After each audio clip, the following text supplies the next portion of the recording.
Welcome to Improving Our Environment. My name is Suzanne Bernier Robinson. Today we're going to learn about the New Hampshire Initiative for Salt Reduction and Derry's involvement in that program. I'm here at the Highway Department in Derry with Alan Cody. Alan is the Superintendent of Operations for our highways, cemeteries, buildings, and grounds here in Derry. Alan, can you tell us a little bit about what that initiative is for salt reduction? Brief background, the history behind it. When obviously everyone's aware that 93 is being widened right now, and when the state first proposed widening 93, there was some pushback from a group that didn't want to see the chloride impaired waters become even more chloride impaired due to the widening of 93, and of course needing to treat a wider section of roadway. They said there's going to be more salt being imported to the area. So they wanted to make sure that somehow they were going to mitigate that they were going to reduce how much chlorides was being imported to the watersheds. There are 4 chloride impaired watersheds. Beaver Brook watershed being one of them, obviously, is in Derry. Yeah. So the state came to the towns and said, we need your help. Obviously, the widening of 93 is very important to not just Derry, but to the entire state for the economy. So we had to step up and see what we could do. Fortunately, the state of New Hampshire, through Federal Highway Administration, was able to give us some funding to help us to equip ourselves better to be able to do that work, to buy some equipment that would be more state-of-the-art, that would allow us to do work more intelligently, to put out the right amount of salt and not just put it out the way we had been doing it for the past probably 50 years or so in New Hampshire. So we're trying to be a little more careful about putting down just the right amount of salt. We don't want to compromise safety, and that was one of the things that we said right from the onset with the state of New Hampshire was we don't want to reduce our level of service in order to reduce how much chlorides that we're importing to the watershed. But if we could somehow intelligently reduce the amount of chlorides and maintain the same level of service that we always have, that's what that has been our goal. With that said, we've got some new equipment and we're trying some new materials. We're starting to use some brine solutions that are pre-wetting our salt on some of our vehicles. And as you can hear the loader working behind us, we're mixing up some material called Ice Be Gone at a ratio of 8 gallons per ton, which is being mixed in with our salt. It is not only a corrosion inhibitor, but it also helps the salt to stick better to the road. Okay. And it also drops the melting temperature so that the salt activates at even a lower temperature. The goal is to be able to use less salt by being able to have a more aggressive salt. So it sounds like safety is not going to be compromised at all in the town of Derry. We have no with intentions this. of. We will not reduce our level of service. Safety will not be compromised. And maybe there's some cost savings. It sounds like you may not be using as much salt, or maybe we'll come out even with the new material that's going to be used this year. So will you be using this new substance all year throughout the winter? Well, right now we're trying 500 tons. We use approximately 3,500 tons of salt a year at Derry. Wow. So Okay. we're mixing up 500 tons with this material, with this Ice Be Gone, and we're experimenting. We're seeing how it works. We'll also be getting delivery of brine solution from the state of New Hampshire to put in our saddle tanks on our trucks that have the pre-wet systems on them. So right now it's still a little bit in the experimental mode. We're seeing what's going to work best. That's a great way to get started. See what's going to work best, and you will be able to monitor it, I'm sure. Right. So, talking about safety, can you give our viewers some of the things that they should be doing this winter as far as maybe with making sure their mailboxes are clear, the roads in front of their homes, not to snow blow into the road? I don't know. You must have some good tips for our viewers. Well, certainly it's very important that people not dump their snow back in the road, because they do. Yeah. First of all, it's going to create a hazard. If we've already plowed off the road and treated it, and they throw that snow on, and we come back and scrape it off, we're now losing the salt brine that we've had on the roadway. So we don't want to see them do that. A lot of people have put obstructions out by the road that should really be taken away from the road for the winter. Basketball hoops should be removed. Right. People don't understand that we can't plow just to edge of pavement. We need to give ourselves capacity to be able to plow. If we have a heavy winter, once that first snowbank freezes, it's hard to push it back. Right. We typically try to push the snow back 2 to 4 feet back off the edge of pavement. So if people put a reflector right at the edge of pavement, there's a good likelihood it's going to get knocked over. We've had people plant nice shrubs very close to the pavement. Oftentimes the heavy snow is going to damage those shrubs. So we ask people to be, prudent about where they plant their trees. We don't want to damage their trees, but unfortunately heavy snow, will do that. Right. Okay, so the mailboxes should be shoveled away from the road. Yes. No snow blowing. And just confirm, plow drivers, the independent plow drivers, is it legal to be plowing straight across the road? Technically, they can plow They across a can. road, Okay. but they can't leave any windrows in the roadway. One thing I would caution them on, again, if we've already finished plowing our roadways and they plow across the road after we've already plowed and treated the roadways, they're going to take our salt treatment off the roadway. So if they're doing it during a storm, they plow across and they make sure that they push that snowbank beyond the windrow that we're creating, it's not going to be a huge issue. Oftentimes they'll just push it to the edge of the road across the street. It becomes a big frozen snowbank. When our plows come down the road, oftentimes they'll hit that, it'll send the truck sideways. So we ask that they push it well beyond our windrow if they're going to plow across the street. We would definitely prefer that they plow in versus plowing across the road. We're not going to have as much likelihood of a compromised surface. Right. And what about when the roads are icy and when the weather isn't good? Recommendation to stay home, I'm sure. If at all possible, if you can give us more room to work with, it certainly makes our lives a lot easier. Actually, traffic out on the road when we have a heavy wet snow coming down will actually pack in the snow and make it even worse for us because it's harder to get that snowpack off the roadway. So the more space they can give us to get our job done, the much easier it is. If we have a car that goes off the road and it interferes with our being able to treat and plow a roadway, oftentimes it'll really compromise our ability to get a route completed, if we're detoured around because of an accident. So we ask people that if they don't have to travel, if they would stay home, that would be very helpful to us. I'm off Abbott Court here in Derry with Craig Durrett. Craig is an environmental engineer for the town of Derry. I'm hoping, Craig, that you can give us a little more insight as to how the sodium chloride affects our environment. And I guess it really starts with, how does ice melt? We melt the ice by adding salt to it. And what the salt does is it lowers the freezing point of the water, of the ice. So that way at temperatures below 32 degrees, the ice will melt and go into solution and de-ice the roads. Now the salt itself, by itself, does not actually melt the ice. What it does is it draws the water molecules out of the ice, which creates a brine. And it's that brine that actually melts the ice. And the intention is to melt it enough so that that way we can scrape it off with the plows and prevent the ice from bonding to the pavement. So that brine is really salt water, for Yes. those viewers that may not know. And that is that why we see trucks out a little bit before the storms get really bad, throwing down the salt? Yes, the key there is if we put some down before a snowstorm or anticipated ice storm, it will prevent the ice from bonding to the road, and it makes it easier for us to plow it off later. Otherwise, if we didn't, that ice would be bonded on, and it would be really difficult to scrape it off. We'd be really wearing through plow blades, Right. and cars would be packing it down. And so the idea is to create that, break that bond, and then throughout the storm, then we can plow, and by mechanical means remove the snow. Then towards the end of the storm, if there's still ice, we can put down more salt to get rid of the remainder. The intent is not to melt all the snow away. Primarily, you want to remove most of it as you can without using as minimal salt as possible. And I know that salt is the most effective way, it seems, to remove the ice. Are there other chemicals that are being used? Yes, well, salt, of course, is the cheapest and most readily available, and so that's why we use that most often.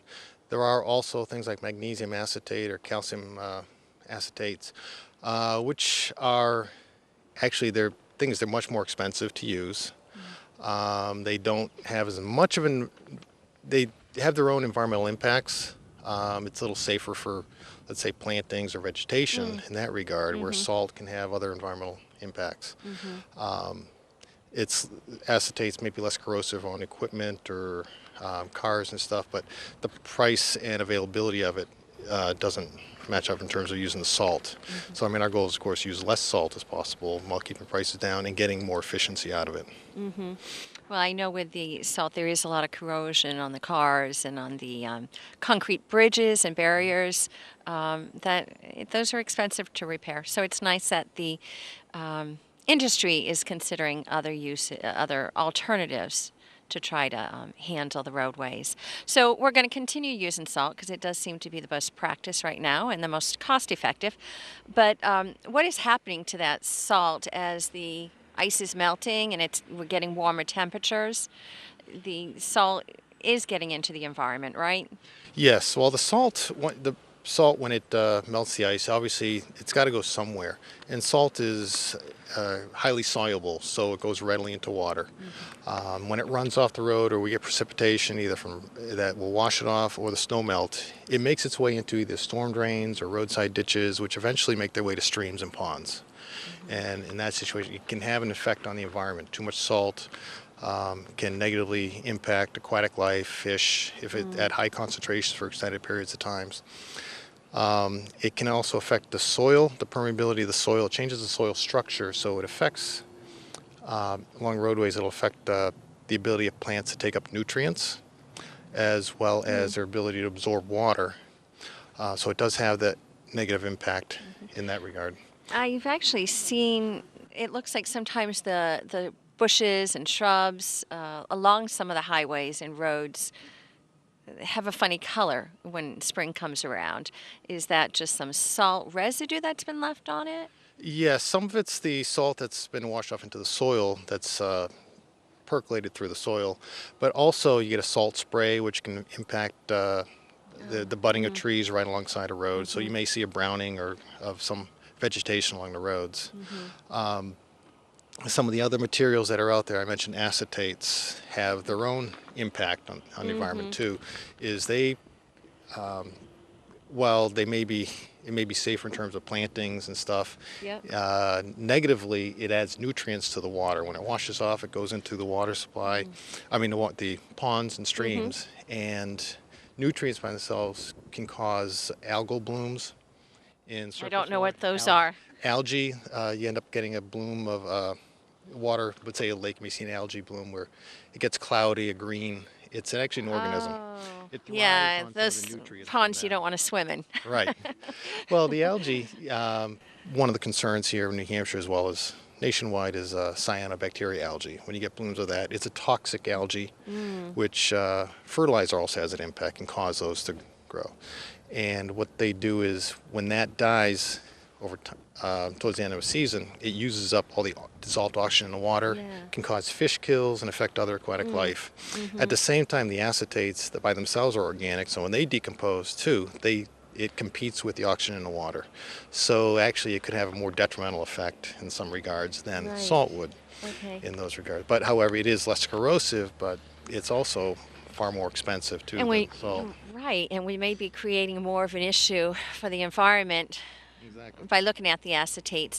Now, is that what is, I'm sorry. Oh, I was going to say, so obviously we're trying to minimize the amount of salt that we're using. The town of Derry has a salt reduction plan in place with best management practices and training that we go through for that. So with the acetates, is that what we find in de-icers or is that something different? It's in de-icing. If you go to a store to pick up de-icing materials at a store, try looking at the ingredients. You may see some that are sodium chloride, which is salt. Also calcium chloride. Anything with chloride is a type of salt material. If you see something that says acetate on it, that's when you know it's a different type of de-icer. And there are other less common types of things that you can use for de-icing. I know there's been work towards using like a beet juice or certain alcohols and stuff, but the same thing. Those aren't as readily available. They do have their own sometimes contribution to problems. Phosphorus in organics can be an issue, certainly in terms of surface water contamination. So it sounds like there's a lot of options out there. I know some people resort to using kitty litter, maybe on their home steps. Is that an issue also? Well, kitty litter, it's kind of like sand, it's more of a traction item. It gives you for initial ice, but it won't break down the salt. I mean the ice. The ice, the right, ice. exactly. And some people think about maybe mixing sand and salt. Well, they really don't mix well in terms of effectiveness, because if you put salt and sand down on ice, the salt may melt some of the ice, but then your sand goes into those holes, and now you're back to where you started from without salt. That's a good point, because I always thought sand and salt was a great combination. Well, sand is more of a temporary effect for traction, for immediate traction, but don't rely on it. It will not melt the ice or snow. Usually with the effect, the main intention of salt too is to, like I mentioned, breaking the bond, do an anti-icing, which is a pre-storm move. But if you don't have that option and you've got a lot of ice built up, the idea is to let the salt penetrate and dissolve down through the ice, so that way you can break it up underneath. Once it breaks that bond, then you can manually remove it with a shovel or a plow. That makes so much sense.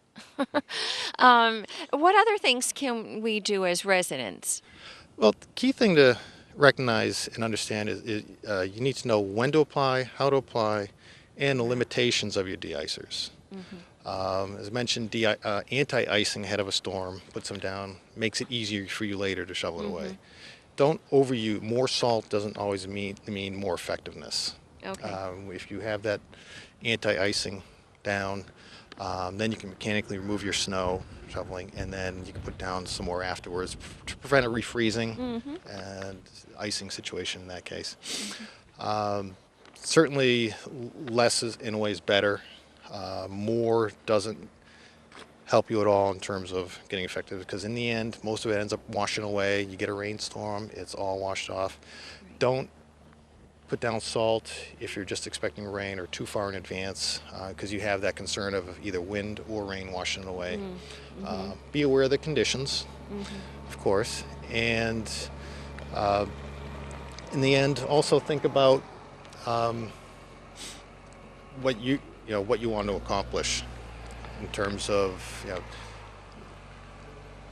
do you need to de-ice at that moment? Sometimes snow gives you better traction than a regular, than a little bit of ice. That's down. So how about, I think a lot of the snow that we see piled up around town, especially in the parking lots, are from contractors, and there's a lot of independent contractors out there, and hopefully they're aware of the issue with the salt leaching into the environment and into the water areas. But tell me what the business owners that do plowing, how they can help the environment. Sure, that's a great point, because they estimate that over the last 50 years, there's been a significant increase in the amount of salt that you've been able to test in groundwater. About a third of it, they estimate, comes from municipal sources or highway sources, and about over half in some areas is from private contractors, commercial establishments. And so we've been trying to reach out to them, the state has been trying to reach out to them, and to implement best management practices. And effective November 1st of 2013, a new regulation, 49C, regarding certified salt applicator licenses. And what that does is it allows business owners who contract with a certified salt applicator a limited liability with regard to damages that occur as a result of snow and ice. It makes sense. Everybody throws down a ton of salt thinking that they don't want to be liable for someone slipping or an accident happening. So that's nice. There's some education to the contractors that not to overuse, maybe. Absolutely. In the end, it reduces their liability, but also it's a cost savings in terms of proper use, proper best management practices, that they can actually end up reducing the amount of salt they're using and making their plowing job easier after the storms. And on another part, they're also helping limit their impacts to the environment in that regard. And if you've ever walked into a business or a store during the wintertime, seeing the amount of salt and sand that gets tracked in, it'll reduce the amount of that they're tracking into their businesses also. Yeah, you do see a lot of white on the carpets, and so a lot of damage done that way too. Now the program is called the Green Snow Pro certification. And it's taught through UNH, the Technology Transfer Center, and you can find information on that through the DES website or go to UNH, their website also. And it teaches them the do's and don'ts and how-tos of calibrating their equipment and spreaders, when to apply, paying attention to what the weather's going to do before and after a storm, so that way you can implement the best practices and use your de-icing and plowing more effectively. Right. So is it an actual like a Saturday afternoon class that they would take to be certified in it? It's usually a half-day, one-day class that Okay. UNH puts on, and they hold it in different places around the state. And they've held it at the Derry Town Hall several times over the last couple of years. And it's been there's been quite a few contractors that have been certified in it. Our own employees and drivers have gone through the training, as well as require that anyone who's contracted for the town to do that gets certified also. Hi, I'm with Matthew Scott of New Hampshire Ice Melt. Matthew is involved in the New Hampshire initiative working with the Derry Highway Department to treat our salt. So he's going to explain a little bit about what material is being used to be added to the chloride. The name of the liquid de-icer that we're putting on the salt is called Ice Be Gone Magic. It's a liquid de-icer that's made up of 50% magnesium chloride and 50% distilled condensed solubles, which is a fancy way of saying it's a vodka plant throwaway. So they bring that vodka plant throwaway in from the country of Hungary, and they mix it with the magnesium chloride, and those two together make a really good de-icer. So when you put those two together, it'll melt ice down to minus 35 degrees. And then what we do is we take that liquid and we apply it to the salt. We spray it right onto the salt at a rate of 8 gallons of liquid magic per ton. And you can see them mixing it in the background. And then they take that salt and put it out on the roadways, and when they use their regular salt spreaders on the trucks. And when they put that down, they can put it down before the storm, and it will eliminate the bond of the snow and ice to the pavement. So they put that down before the cars drive over it and crush it into the road. And then when it snows, it'll melt about an inch and a half of falling snow. But then every time they plow it afterwards, it peels right off. It's almost like putting Pam on a frying pan. It's like a non-stick for the road. And it will melt down to minus 35 degrees. The rock salt all by itself will only go to about 19 degrees above zero. So it's kind of like putting it on steroids by adding the liquid to it. So are we going to be able to use less salt by using this mixture? Yeah, considerably. We've been doing this for 12 winters now. We have experience with other municipalities, and normally we're able to save between 30 and 50% salt savings. So for instance, if they use 3,000 tons of salt here normally untreated, we're shooting, for somewhere around 2,000 or a hair less than that. And we've been able to achieve that. Usually we can go even further than that. So this is very good for not very good, but much better for our environment. Yes, yeah, the liquid is completely non-corrosive, it's water soluble, and it's food grade edible. You can actually drink it. It doesn't taste very good, but you can. And when you put that onto the salt, it's wrapping it like an M&M. So you're putting an environmentally friendly coating all around on 360 degrees of that salt. So it's neutralizing some of the corrosiveness of the salt. The rock salt is still corrosive, but by putting that coating on there, you're doing much more for the environment. So the first thing that comes into contact with the cars and the roads and all that is that liquid that's on there, and that's completely non-corrosive. As far as how much we can save them, 1,000 or 1,500 tons of salt. That's a lot of money. At $50 a ton, you're talking a lot of money. Well, it sounds like with less salt, we're going to have less problems with the corrosion for maybe the concrete bridges, the damage that a lot of the salt does to the cars during the winter. That's the point of it, or that's one of the advantages of it. It's also good for their equipment also. If you only put down 2,000 tons of salt instead of 3,000 tons of salt, you're considerably cut, labor and wear and tear on equipment, and certainly infrastructure of the roads and things like that. A lot of parking lots that we've been doing with treated salt for 10 or 12 years now, they need much less line striping where it's painted, the lines are painted on there. because there's no aggregate in there, and because they're using far less salt than they used before, they're not having to stripe nearly as often, and the seal coating lasts a lot longer on their private parking lots. But So that in itself is showing how effective yeah, the product is. yeah, I mean, we really have cut. Everywhere we've gone, we've cut their salt usage at least by a third. So when we go in, we're conservative and say we're going to save a third, but we usually save more than that because of the residual effects that we get. When we put ice begone treated salt down, we're getting 8, 10, 12 hours out of one application. If you put the salt down by itself, you're going to get maybe 4 to 5 hours. So if we get a storm in the late afternoon and we treat at the end of the storm at, say, 6 p.m., we can go all the way to morning till daylight. If you use white salt by itself, you would have to do it again at 10 o'clock and then again at probably 4 a.m. Well, that's good. So for our viewers not to worry if they're not seeing trucks out there salting as frequently, for them not to be worried. That's right. Yeah. That it just lasts much longer. Right. We have a much longer residual time.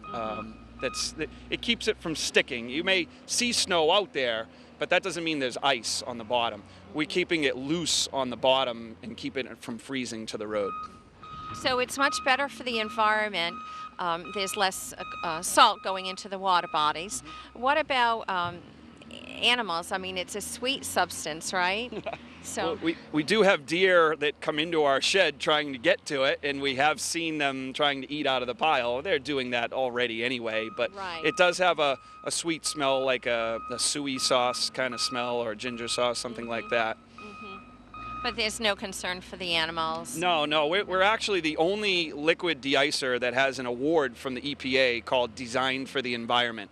We're safer for people and for pets and for plants and everything. So we have the EPA designation on our bagged product, and we've never had any problem with the animals. It's wonderful to hear how we're going to be improving our environment. Once again, my name is Suzanne Bernier Robinson. Thank you for watching Derry Community Television.